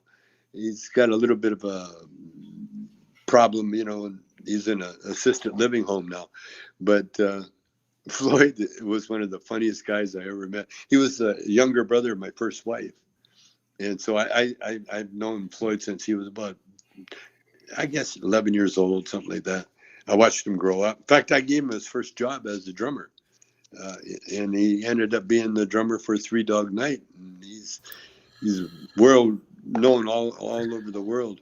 Well, he would tell me about how his uncles would talk to each other on the phone. And they would go, oh, yeah, yeah, yeah. Oh yeah. And so I did that with Blind Melon Children. You got the biggest laugh. Oh yeah, blind. Oh yeah. I still laugh when I hear that. But what do you call it? The woke cops, or what do you call it? The cultural the PC police. Yeah. Well, they saw me doing a blackface. Blind Melon Children in a movie called Still Smoking. In fact, I think they took Still Smoking off the thing, where they're playing it because of that. But I watched it on streaming a couple weeks back. Yeah, I'm not. No, I figured the blackface wasn't an insult to people. It was a survival thing, because black people were not allowed to do things at the penalty of death. That's why a lot of them got lynched. It wasn't because they did anything terribly wrong. No, it was just because they were black, and the white idiots were there to look for an excuse to hurt them. And so the blackface, it allowed black people to perform, because you couldn't tell with people with the makeup on. You couldn't tell if they were white or black. If everybody, so it was like a survival thing. It sure wasn't an insult, And like you talked to Al Jolson, when the first guy that mammy, well, everybody had a mammy. Mammies raised a lot of families. My ex-wife's mother, she lived to be 100, and when she died, her white family that she raised just by being the housekeeper, they were in attendance at her funeral, because she was much a part of their family as their mom and dad. In fact, there's a lot of white Southerners that were raised by black ladies that went on to become greatness because of the advice and the wisdom that they got from their black ladies, looking after them, their nannies and their housekeepers and all that. And just like we're doing now in LA with the Spanish, we have a Spanish housekeeper, and she's definitely part of the family. And so we're you can't survive in California without some kind of Spanish Mexican connection, because everything, all the workers and everything is run by the Spanish or the Mexicans here, or the Chicanos, whatever you call them. So that the blackface. In fact, I would not right away, but I'm going to do a show about it and highlight the fact that the performers that played blackface, they were very brave and very groundbreaking. Just like the black musicians that were the descendants from the French. The French were the only race back in the day that treated their black offspring, their half children, humanely, And then what the French would do, they would send their black children, their mixed kids, back to France to learn how to read music and so on, and so there's a lot of educated musicians, and it was against the law for them to know how to read, and so they would fake it. They would memorize huge classical pieces. That's almost impossible to do without a sheet of music, but they had to do it under threat of death, because if anybody found out that they could read, they were subjected to being murdered, to being killed, because the last thing they want is an educated slave population. And so there's a lot of things going on, that we miss it. We miss the big picture, because we're looking at the most obvious, but we're coming around, and I'll tell you, the weed. And by the way, I believe it was the slaves that brought the weed to America. Why not? They had it in their land forever, and why not? You bring some seeds, boom, you got a thriving crop. And then when the hemp thing hit in America, that was more popular than it was the oil of the day to have hemp, because you have rope and you have canvas and all that good stuff. I recall doing research for my master's degree, and was writing it on cannabis prohibition. And at one point, Thomas Jefferson had to use hemp to buy weapons for the Continental Congress, because they weren't going to take U.S. dollars, because America was a new country. The money was worthless. So, like, you want these guns, you're going to have to give me 2,000 pounds of weed. Yeah. Isn't that something? Makes so much sense. Yes, Thomas Jefferson sold 2,000 pounds of weed to buy guns for the Continental Army, but they're not going to teach you that, because they're afraid of critical race theory. Well, you know what? We have to ignore those people. That's all you got to do. When you come across ignorance, when you come across an ignorant people, this is Cheech's thing. When you come across an idiot, change idiots. That's Cheech's Here's line. my thing. Like Cheech's thing, changing idiots, that was my stance a little while ago. Now I'm tired, man. Now there's a lot of idiots in this world. But we got to educate them. To the most part. Educate them or distract them. It's easy to distract people, That's what I'm saying. I'm talking about. I got a plan. Do we have time? Yeah, Tommy. Hey, we got as much time as you want to take, Tommy. Okay, I got a plan. I got a plan how to deal with the homeless, and my plan is to hire them as movie extras, actors, whatever their talent is. But they would make, if they can do nothing else, they would make great movie extras. Because an extra, just you get told, you stand here, wear this, do that, and it's very simple. So my plan is to, and I had a talk, by the way, with a lady that worked in the legal department at City Hall, and she listened to my plan, and she didn't knock it in any way. She gave me that sort of like, wow, that could work. Now, my plan is this for the homeless is to, because we have cameras everywhere, so we could designate any place in the city as a movie set, a movie permit. We're shooting a movie here. So the neighborhood now belongs to the movie company. Now, it's not going to change anything without anybody's permission, absolutely. Now, and what I want to do with the homeless is search the homeless camp for the actors, for the for the creative people, for anybody that has any ambition to make more of their lives than what they're doing. And also to use their homeless encampment as a movie set.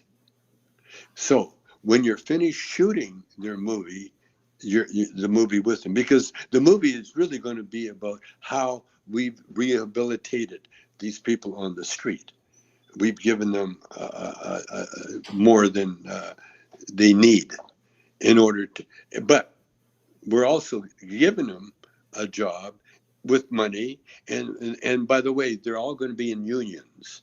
There's an extras union, there's an actors union, there's the camera union, there's all unions. And unions are great because they keep track of their members.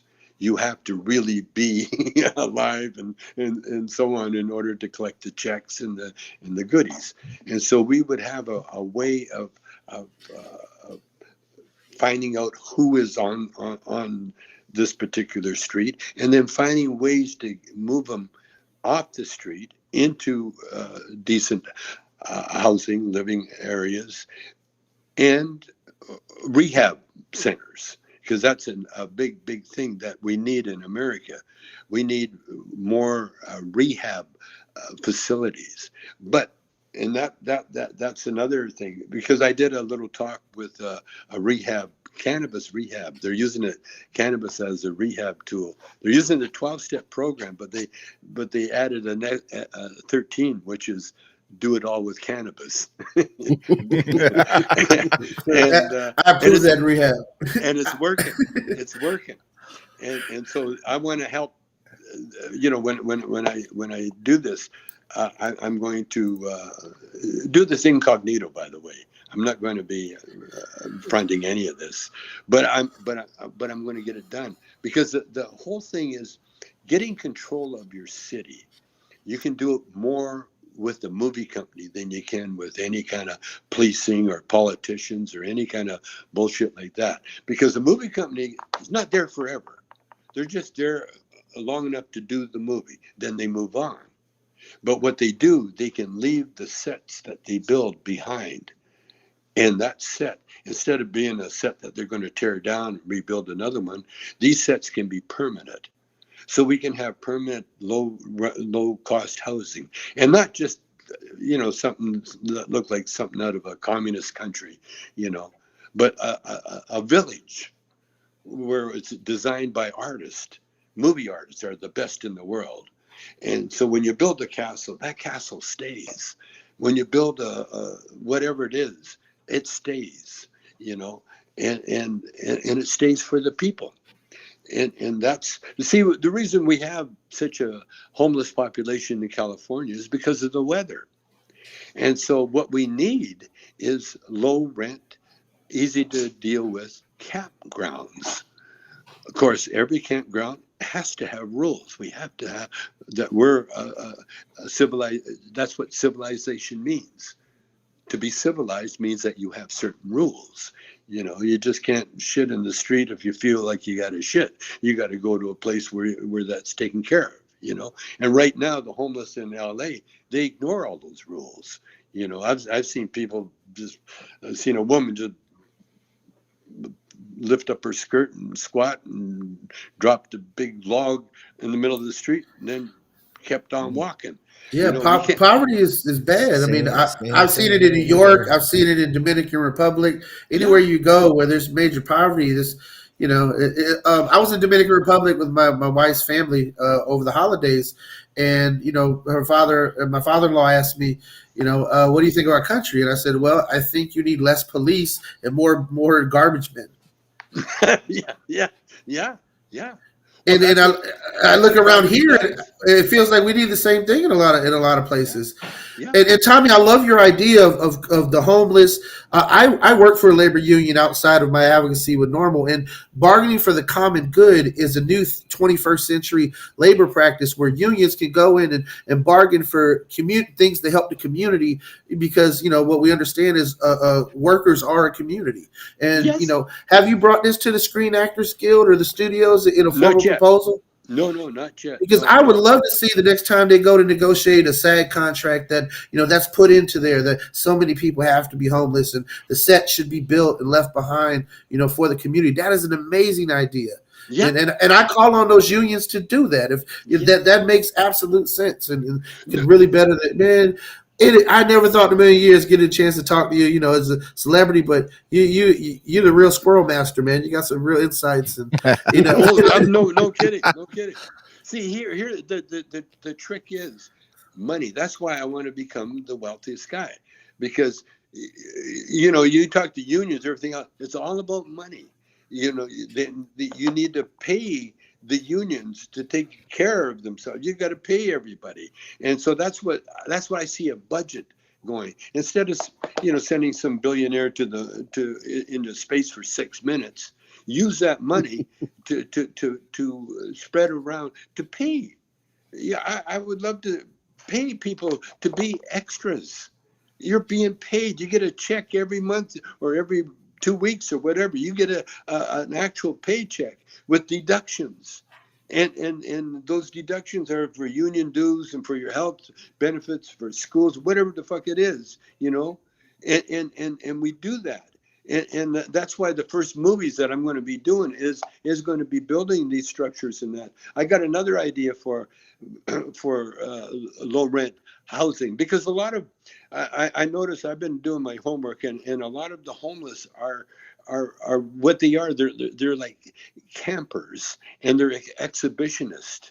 They're campers that like to be seen, and so they're perfect movie fodder. They want to be seen anyway. They want to be photographed. They want to be noticed, and that's a human trait, that we all want to do it. And that's why people act up bad. That's why your kid will act bad, because for attention. See, and that's why Donald Trump, that explains Donald Trump, he never had it when he was a kid. And so he's taking it when he's an adult, and it's so understandable. But what we have to do, we have the wherewithal to do it. That's what I'm saying about the movie company. And with the only difference, what I'm going to do, and I'm telling you guys because you're interested in this. See, once I take it to the money people, they're going to, first of all, what I'm going to do is get a budget. See, that's the first thing you need in any movie, is a budget. That's the most thing. The idea of what it's going to be, forget that. The budget.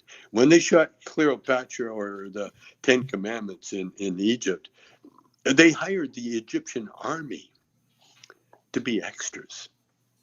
That's how powerful a movie company can do what they can do. Elizabeth Taylor, by the way, she got a big ass diamond. That was her pay. She didn't want money. She wanted a big ass diamond, and because she's had so much money at that time anyway. So what we do with movies, instead of striking the set and forgetting about them, or like in Universal, you go back there, the sets are rotting. They're not being used because they're just fronts, you see.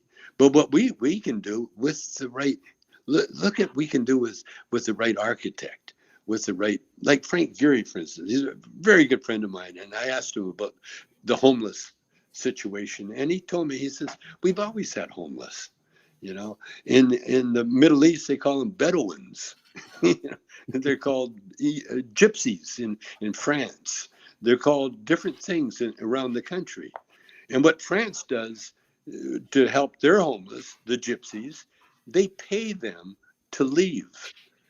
They do. You're allowed to be in the south of France for the summer, but after the summer is over, we pay you to leave. And so they have this circuit where they travel around, and they get paid to leave. And they get, in other words, they're traveling with their horse and buggy or their trailers or whatever they are. And when they come into a neighborhood, yeah, there's some theft going on, but Gibbs Cops works, and there's some, but there's more like small goods. They'll make repair pots and pans, and they do all sorts of clean up neighborhood stuff. And like I knew gypsies when I was in prison. So what what we do with the movie. See, we got control. Now we got something that's not going to go on forever. It's going to stop. And that's what people with their lives, you know. You can't live on the street forever, dude, you know. Okay, for a little while, fine, but not forever, because you got to join the rest of the humanity, you know, in one way or another. Or if you're a traveler, then keep traveling. But if you're going to stay around, then make your roots and obey our laws that we have. And we do that. See, that's my job. That was because you know, I'm very close to God. You know, I'm very close to God. I know there's a God. I just look at my wife and I realize not only there's a God, but he likes me. he, really, he really likes me. Tommy, there are a lot of people out in the world that love you.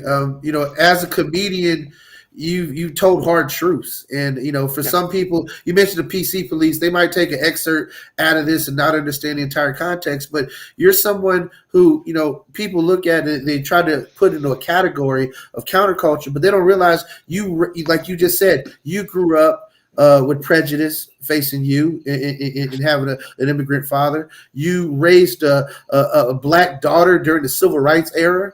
You know, you toured with Motown, where Jackson 5 was your opening act. You've seen so much of history and been a part of it. And so people got to take that and understand that a lot of the commentary that you have is so insightful. And I mean, you were just talking about affordable housing and people settling down roots, wanting to be part of things. I mean, that's the biggest thing facing our generation now is you got all these big corporations buying up the houses. There's no place for young families to settle down. You know, the taxes are bopping you over the head if you don't have kids. So it's even harder to be in the middle class because they're trying to tax you out of it. I mean, they're taxing the bud at a price for most people. I mean, most people can't afford to spend $70 on an eighth for their medicine here in Florida. And that's why so many people still don't have medical cards. They're still operating in the black market. They're still getting arrested, and it's still contributing to this police state, you know, where only certain people who can afford it can have legal weed, and everybody else still goes to jail. Yeah. Well, you know what? I got some grow tents. They're Tommy Chong grow tents, and I got to get them out in the light more, you know, and I got them growing in my son's. We got five indica babies, you know, they're about yay high, and the grow tent, you know, I'm looking at the grow tent and I said, you know what, these could, you know, all you need is electricity and a nice environment, you know, so it doesn't get blown away. But yeah, we're going to solve. I used to say that when they legalize weed, your grandmother will grow more weed than you'll ever use in your lifetime, and Like that's Oregon. almost happening. That is almost happening because you take the people that have been growing forever, they don't talk about it, you know, but they've always got the best bud wherever you go, you know. Well, we're hoping you bring MKX to Florida because we could sure use a better brand than what we got right now. No offense to Really? the NMTCs out there right now, but you know, boof. I'm just saying. Well, That's what I want to bring. What I want to bring is the love. What I found out is the weed really separates. You know how we used to clean the weed. We have the stems and seeds. You know, that was Why they invented double elbows. Yeah, you just shoved them aside. And the thing is about the weed, it's like a pig. Every bit of the weed can be used. Good. Yeah. You see what happened in Seattle for real. for a while? They were using the stems and seeds and that as pig feed. And then the FDA shut them down because they thought that the pigs were getting high off the stalks of the weed, the CBD. It just shows you how dumb these people are. Tommy, you mentioned that actually was a case here in Florida. A friend of ours in our chapter, he was beating back stage 4 cancer, and he was juicing the entire plant. He was taking it raw, and he beat his cancer with it. Yeah. And he sued the state because the Constitution's amendment says we should have access to the entire plant, but the legislators wrote it to where only the MMTCs can touch the plant. So they don't even sell his plants. We don't have a right to grow. So he has to break the law still, even as a legal patient, to keep himself healthy. And that's the ludicrous part of. That's why we're still fighting, because the war's not over yet. Oh no. Death will end a lot of people's ignorance, and that's it. So what we have to do is just do what we're doing. I found with me is lead by example, and that's all we can do. You're going to get the dummy. Hey, I I hang out with some of the richest Trumpies on the land. And even though all this, the insurrection, everything else, they still are, he's better than that Biden guy. They're just still brain dead. And so what we got to do is just be happy. Nothing pisses people out more than a bunch of long-haired guys laughing their ass off at something. This is true. I mean, that's what we got to do. There used to be a thing called living well is the best revenge. I remember Lou Adler had it on his Roxy car on the matches. Living well is the best revenge. And I thought, that's kind of stupid. Living well, how is that revenge? Revenge is something God said only he can do it. Vengeance is mine, saith the Lord. So living well is the best way to be, period. Should all be living well, and helping others live well. That's what we got to do. Because the more you help others, well, look at me. Had I not said to Bobby Taylor, well, why don't you play drum? Well, then come on up. You're hired. If I had said, oh, no, we need a drummer, but I'm loose. I'm ready to embrace everything and everybody. You got an idea? Come on. I want to hear it. You never know. Yeah, my idea right now is consumption lounges. We got to have them all over the country right now. Get rid of the bars. I mean, if you put a consumption lounge in an airport, I don't think you'll have as many unruly passengers. Don't you think? Well, for sure. But we already have. We have the what do you call it? The vape pen. We can vape. We can do. See, we can't go back. You can't go back. You can't say, okay, let's open a movie theater. And this time we'll have, what do you call it, seating? What do you call it? The distant seating or whatever. No. The movie. Figure it out. The movie theater, it's done.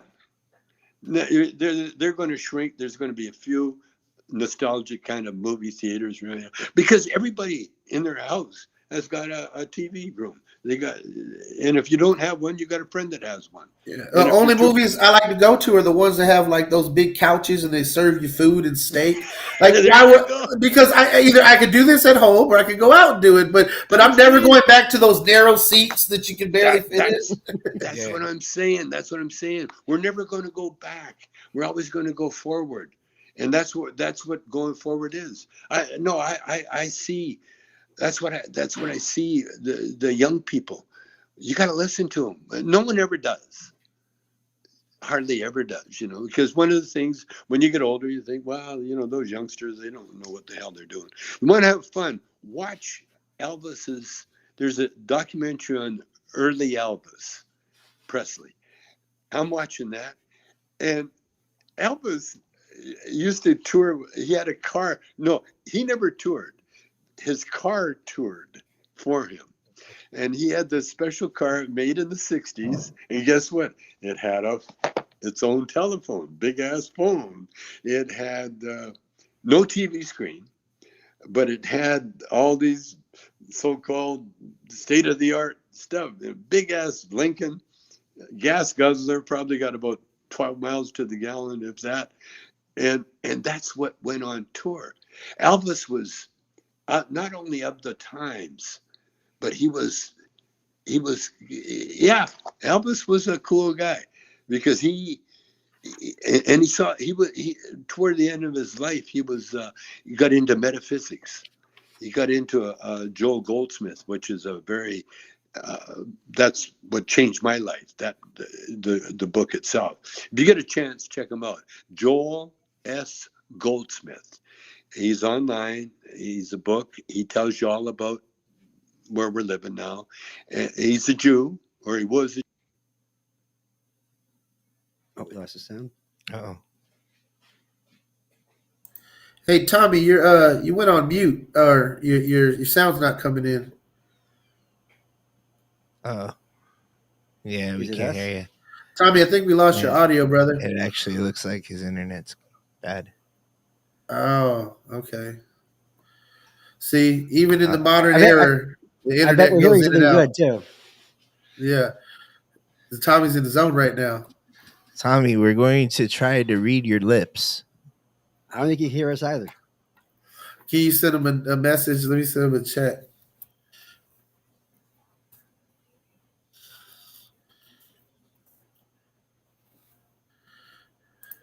Let's see if the chat pops up for him. Probably not. He's on his iPhone, so he won't see He's it. still going. Look at him He's go. in his zone, man. We're missing. Yeah. This is gold right here. Oh man, the American people should hear this. Everybody should hear this. This is a message for the world. That this is the powers that be. Oh man, I don't know. Like I kind of you- want to see like how long he can go. You got Hey, mark shoot him? him! No, shoot a text to his manager. Oh. Let him know the sound went out. It looks like he's saying something really funny right now too. Oh man, you're killing me, Smalls. Oh my God! The sound went out, Tommy.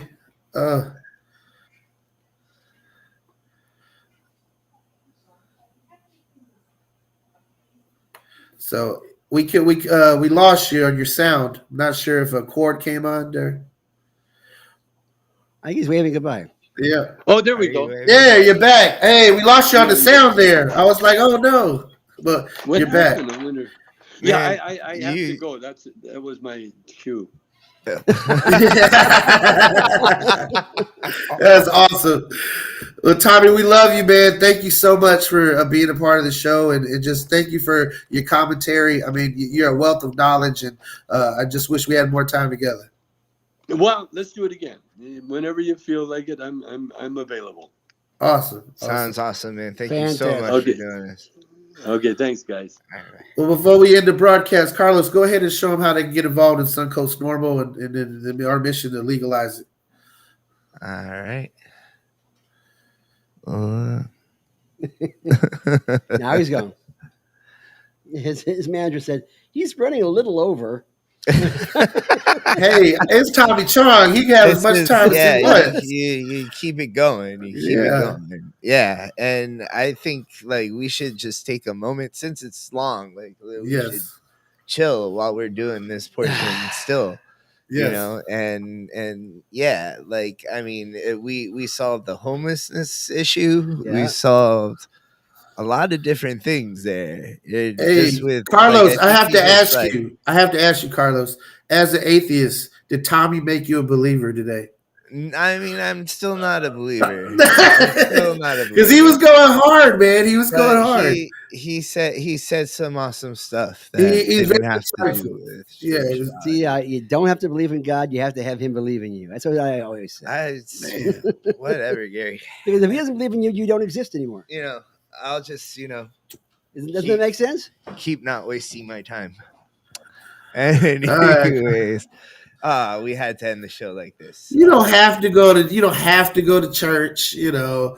But if you feel as though prayer is a waste of time, that's understandable. Everybody has a their own lot of beliefs. things that Tommy pointed out, And I think one thing that I'm going to take away from what he said was that you got to be happy. Being Yes. happy is going to be the best way to stick it to the people that are pissed at you. You know, The if haters, you're yeah, if the you're the one that's crabs. upset, then they're the one that's happy. So Yeah, if you smile at a Nazi, he will beat you up. yeah, But that's okay because you've made him mad. yeah. So on that note, Absolutely. how can you get involved with Suncoast Normal, Gary?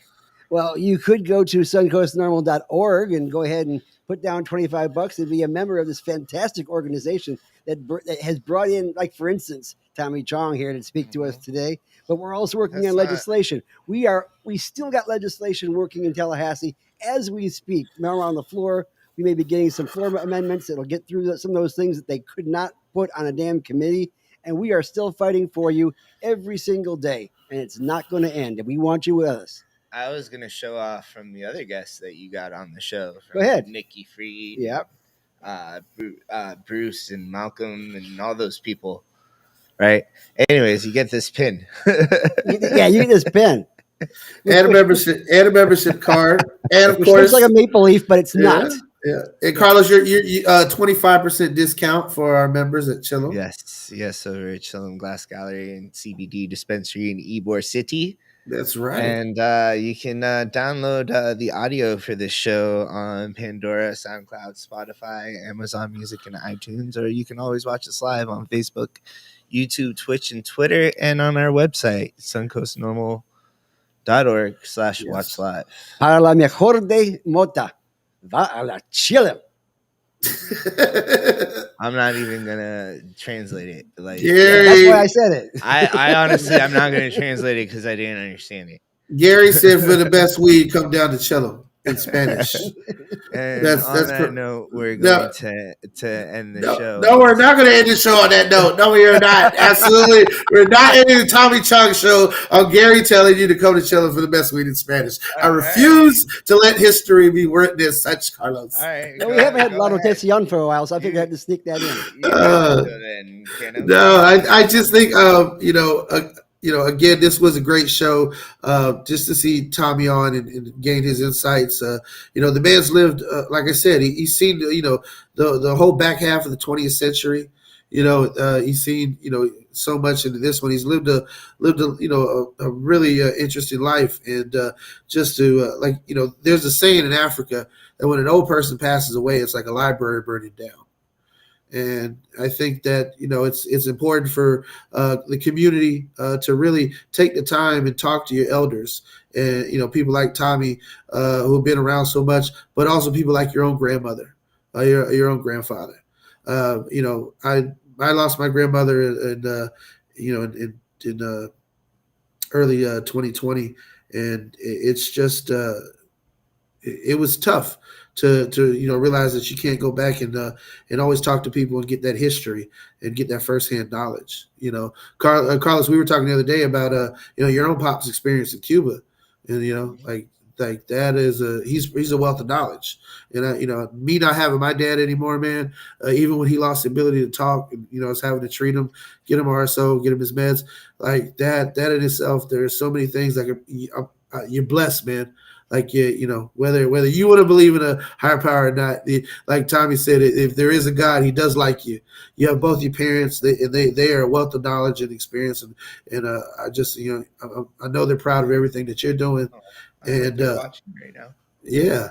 And I hope, whether or not there is an afterlife, it's a good thought to think my dad would be watching too, because Tommy's comedy is something that, as an adult, I found something in common with my dad, and we had some of our best laughs sitting there on the couch, watching Up in Smoke, watching Still Smoking, watching Nice Dreams, and I think that's something that we don't appreciate enough in life, is the good times with people and the little things. And Tommy put that in perspective today. Like, here's a dude who, he didn't have to do what he did and be a part of this. But he did. He gave that joy to us. And even from a human point of view, I mean, he shared. He's got his own health issues. He didn't have to give us an hour and a half, 2 hours of his time today. So really am thankful for that, and thankful for what he's contributed to our culture. So And I think that's important for us as an organization, is that we keep our cannabis culture alive, that we keep it vibrant, and that we also make sure that as this industry develops, that we also keep it honest, for people and for patients. And for that reason, we're going to be putting on a Tampa Bay Cannabis Business Expo Saturday, April 23rd. And this expo is not just about showcasing MMTCs or having doctors' clinics, be able to write your recommendation. We really want to show the diversity in the cannabis industry, among organizations, among business models, how you can be a part of this industry. And we also invite the sponsors and those vendors to come out. If you're, we also want to have a job fair. So that way, if you're looking to get into the industry, come ready to interview. We're offering, for any of our sponsors, the interview space. We really want to bring the community together, show patients, how they can also continue to find their voice in this movement. Among the different advocacy organizations, we're going to have veterans organizations out there, and as I said, numerous small businesses as well in the industry that'll be out there at the expo showcasing. Carlos Chillum is actually signed on to be a sponsor of the expo, so I know y'all have a opportunity to be out there and tell you. Are you still hiring over there? I know last I saw you had an ad on the internet. We're gonna hire. In about like a month, we're gonna start looking for people. Exactly. So at the expo, this is a pretty good opportunity to hire somebody at Chillum. Yes. At the expo. So bring your resume, come prepared. I know we're going to have our assistant manager out there, so we can get some interviews going. And just so you know, one of the bills that I wrote, it was just filed as an amendment by Senator Brandis to go on the Department of Health bill. In regards to retention of licenses. Okay. We are still moving this thing forward. Well, I think that's important as cannabis legislation. Right, sometimes I don't understand the political talk, and I screw it up and I dance. Well, Carlos, one of the things, a good thing, right? Yeah, one of the things that Gary's touching on right now with this amendment to this bill is that in Florida, we've had so many MMTCs come along that have only existed on paper. They've never once put plants in the ground.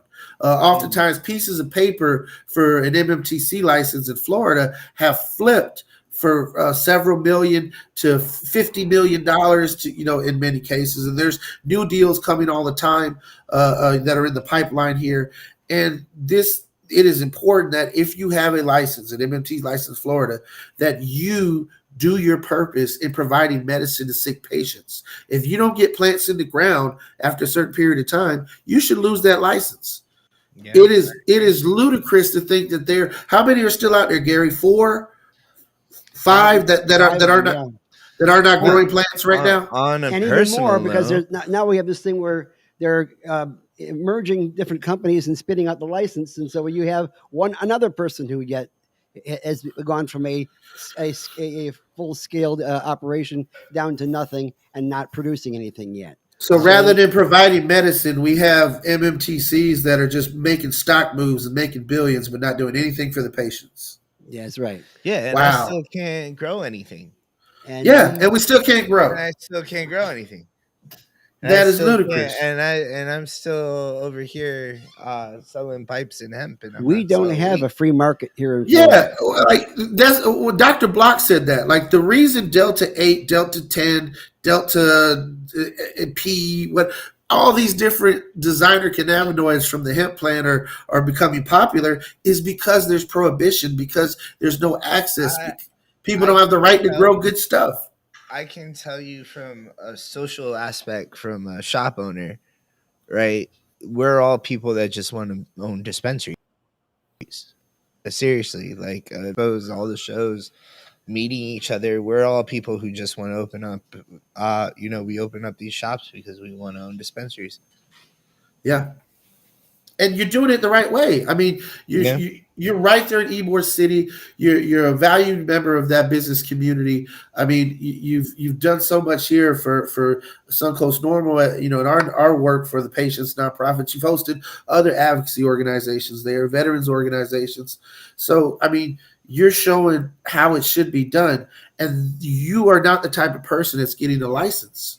Mm-hmm. Why is that, Carlos? Just makes me angry. Well, That's but it. tell the viewers why you can't get a license in Florida. Because I don't have the money. And I don't honestly. It's two things. It's I don't have the money and I don't have the political in. Yeah, so you got to own politics. There are plenty of people that have applied for this license and had the money to do it, and just did not have the right in politically, and just have not received the license. And Representative Learned just posted 2 amendments to the House version of DOH, one of which is to make certain that nobody under 21 buys hemp products. But the other one is... it's okay. And the other one is telehealth.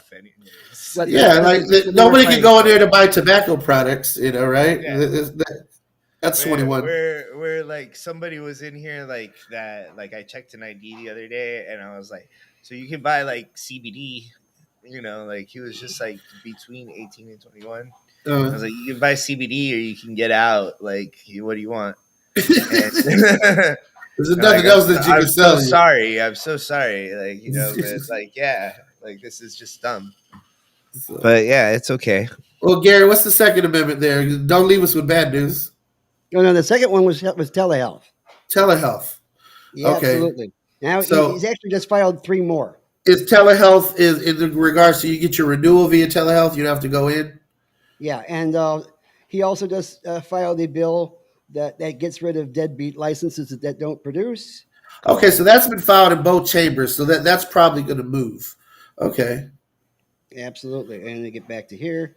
Is there any patient-centric legislation like not being kicked off the organ transplant list or expanding qualifying conditions that these guys can sponsor? Did he say telehealth? The next one makes it so you only have to pay for your card every 2 years, and it extends the amount of time in between times you have to go ahead and actually see the doctor. So that'll reduce the actually cost of having a medical card by about 60%. Yeah, how about we not have veterans have to pay for their cards and not have to have people on disability have to pay for their cards?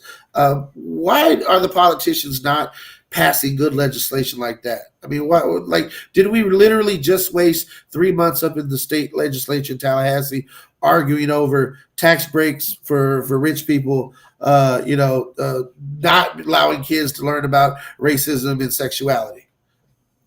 Because that's how it feels.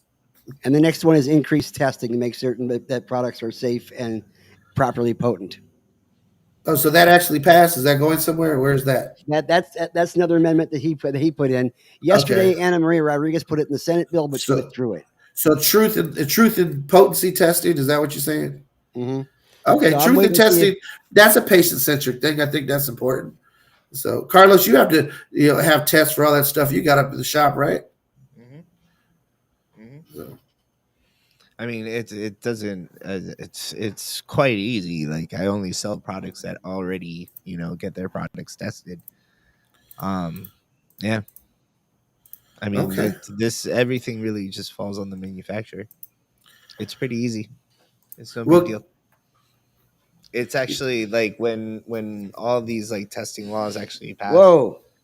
Oh, you got something off the press, Gary? What happened? Yeah, looks like Carlos Smith just filed the reciprocity amendment. Oh, well, kudos to Representative Guillermo Smith. I think that is a smart piece of legislation. A patient reached out to me the other day from out of state, and they said they were coming to visit their family in Florida, and I had to break the bad news to them that we do not have reciprocity. And I was talking to a friend of mine the other day who is a patient in Florida, and he's happy because when he goes to New Jersey, they do have reciprocity. It's not the exact bill that I wrote, unfortunately, but because it allows you to have a 2-week medical card for $50. Well, something is better than nothing. Yes. And you're going to have to pay the cost of doing business. And basically that's the state of Florida saying that if you want to buy weed here and you're from out of state, it's going to cost you $50 up front. Mm-hmm.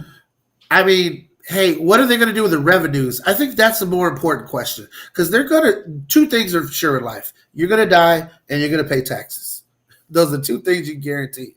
So where's the tax money going to go from that? Do they have it earmarked? Is Okay, that a Larned general? just filed an amendment for public employee protection. Really? That's good. Okay. Well, I would encourage our friends in the Senate to do the same, and hopefully we can get that passed through. Public employees.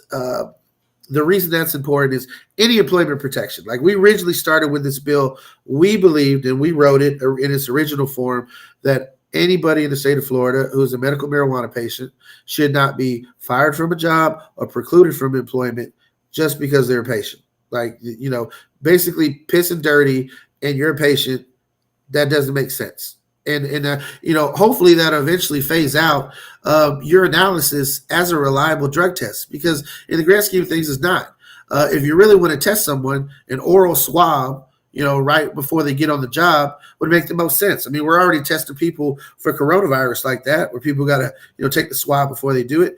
I think it makes sense for employment standards. If you want to make sure your bus driver, isn't getting stoned before he ends up going, do the oral swab. If you got to operate heavy machinery and you're in a sensitive position, that makes sense. But the fact that someone has to take a P test to work in a cubicle all day, or they're a public employee and they're getting fired. I'd have to be high to work in a cubicle. I think any sentence that involves oral and job should not involve the word swab.